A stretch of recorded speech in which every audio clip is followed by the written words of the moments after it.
So this is our next lesson. It is chapter 10, light, reflection and refraction. As we know, we can see the things by the presence of light and by the reflection. As we know that some of the things are luminous and some of them have on light. Okay, luminous objects means generally they have on light, but there are some non-luminous objects like chairs, walls, and all. They can't make their own light, but they are reflecting the light of the things. Okay, that is, luminous objects are producing the light, and other that one is reflected from other non-luminous one, then it will be visible for us. Okay, consider this is a luminous bulb and consider ray of lights are moving. That is, the light passing from the or the light emitting from that luminous bulb, we can mark it as an arrow, as a straight line, as the path of the light ray. Okay, with an arrow mark, we can say that it is a ray of light.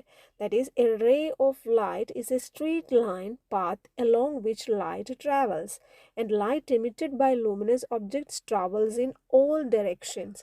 Okay, they can variable directions are there. So consider a bulb is producing a light, and what will happen? Of course, it will give that light to endure directions. When it fall on a wall with a highly polished, what will happen? That a highly polished surface means mirrors or any floors will reflect it back. Here comes the laws of reflection as we studied in our lower class. If a ray is incident on a floor or any polished place, what will happen? It will reflect the ray. Reflection means like a bouncing of a ball. That is, it will reflect.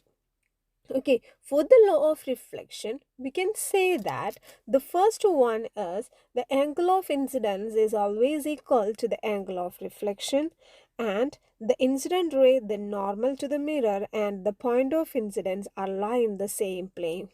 Okay, that is, angle of incidence means the angle between the normal, that normal we ourselves is making that normal, it is a perpendicular one. So incident ray and the normal is making an angle, it is known as angle of incidence, and that we can make it a small I.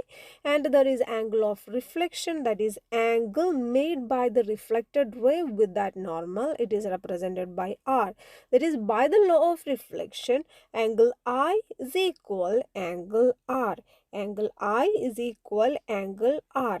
That is the first law that is we have in the law of reflection. Two laws are there. This first one is angle I is equal angle R, and next one, this angle of incidence and angle of reflection and the point of incidence all are in the same plane. The incident ray, the normal at the point of incidence, and the reflected ray all lie in the same plane. This is the second point of our law. Okay, so laws of reflection you have to study in a proper way.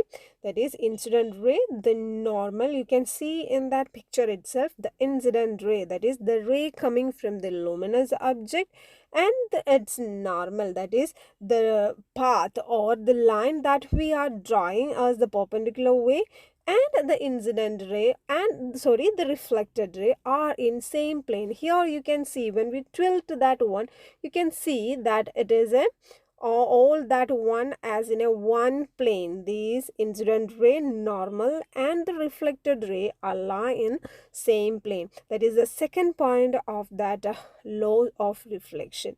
Okay, so first one is the angle of incidence is equal to the angle of reflection, and the incident ray, the normal at the point of incident, and the reflected ray all lie in the same plane.